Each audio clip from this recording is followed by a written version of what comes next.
धरती के भीतर छुपी शक्तियां कभी कभी इतनी भयानक हो जाती हैं कि पूरी पृथ्वी कांप उठती है। कारणों के आधार पर भूकंप कई प्रकार के होते हैं। सबसे अधिक आने वाले भूकंप विवर्तनिक भूकंप होते हैं। जब पृथ्वी की विशाल प्लेटें एक दूसरे से टकराती है तो चट्टानें अचानक सरक जाती हैं और धरती कांप उठती है। कुछ भूकंप ज्वालामुखियों की आग से जन्म लेते हैं। सक्रिय ज्वालामुखी क्षेत्रों में लावा और गैसों की हलचल धरती को हिला देती है। कभी कभी धरती के भीतर इंसानी खुदाई भी भूकंप का कारण बन जाती है। खनन क्षेत्रों में भूमिगत खानों की छत ढहने पर हल्के भूकंपीय झटके महसूस होते हैं। परमाणु या रासायनिक विस्फोट भी धरती को कंपा सकते हैं। ऐसे कृत्रिम कंपनों को विस्फोट भूकंप कहा जाता है। कभी कभी विशाल बांध भी भूकंप का कारण बन जाते हैं। बड़े जलाशयों के ऋतिक दबाव से दरंजकों और ऐसे भूकंप कहा जाता है। जब भूकंप आता है तो उसकी ऊर्जा तरंगों के रूप में फैलती है। इन भूकंपीय तरंगों को मुख्यतः दो भागों में बांटा गया है, भूगर्भीय तरंगे और धरातलीय तरंगे। भूकंप की शुरुआत होते ही ऊर्जा की शक्तिशाली तरंगे उद्गम केंद्र से निकलकर चारों दिशाओं में फैलने लगती हैं। इन्हें ही भूगर्भिक तरंगे कहा जाता है। ये तरंगे धरातल की शैलों से टकराकर धरातलीय तरंगों में बदल जाती हैं। सबसे तेज चलने वाली तरंगे पी तरंगे कहलाती हैं। ये गैस, तरल और ठोस तीनों माध्यमों से गुजर सकती हैं। इसीलिए ये धरती पर सबसे पहले पहुंचती हैं। एस तरंगे के रस्सी के झटके की तरह चलती हैं। ये केवल कठोर और ठोस माध्यमों से ही गुजर सकती हैं। तरल भागों से न गुजर पाने के कारण इन्होंने वैज्ञानिकों को पृथ्वी के भीतर के रहस्य समझने में मदद की जाए। जब भूगर्भिक तरंगे धरातल की शैलों से टकराती हैं तो जन्म लेती हैं धरातलीय तरंगे। ये तरंगे धरती की सतह के साथ साथ चलती हैं और यही तरंगे सबसे अधिक विनाश का कारण बनती हैं। धरातलीय तरंगे सबसे अंत में पहुंचती हैं, लेकिन सबसे अधिक विनाश भी यही करती हैं।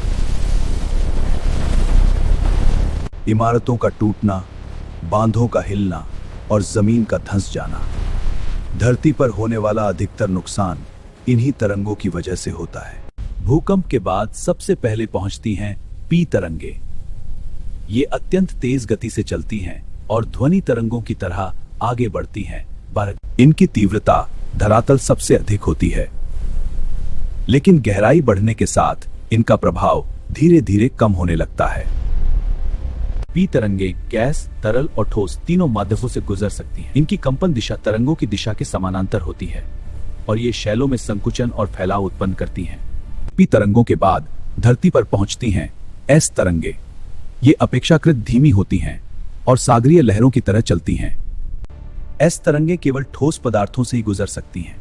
इनकी कंपन दिशा तरंगों की दिशा पर समकोण बनाती है और ये शैलों में उभार और गर्त उत्पन्न करती हैं।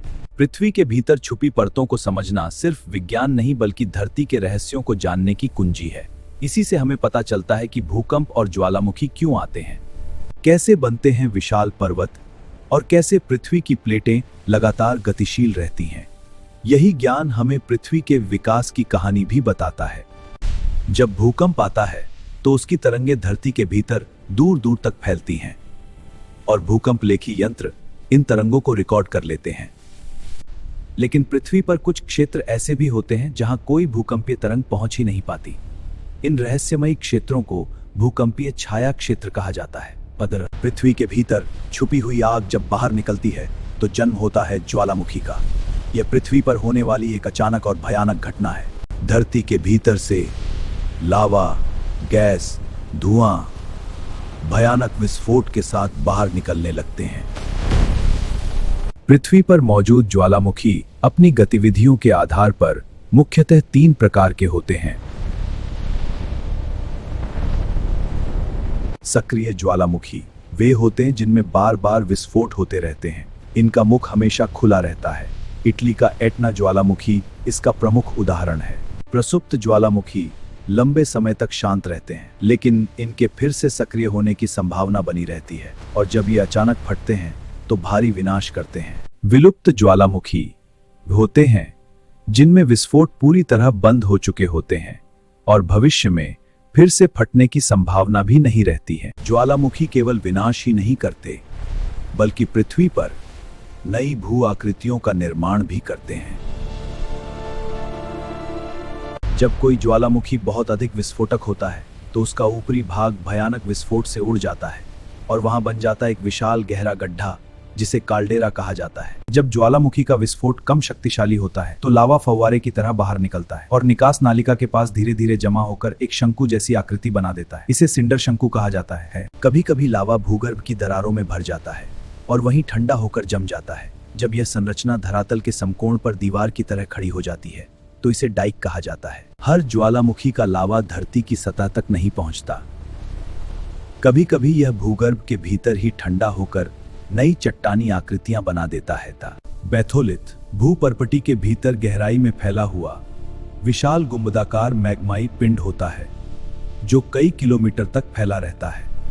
जब लावा भूगर्भ में क्षैतिज दिशा में चादर की तरह फैलकर ठंडा होता है तो मोटी परत को सिल कहा जाता है और पतली परत को शीट कहते हैं। लैकोलिथ भी मैग्मा से बनी गुंबदाकार संरचना होती है, लेकिन इसका तल समतल होता है और यह एक नली द्वारा मैग्मा स्रोत से जुड़ा रहता है।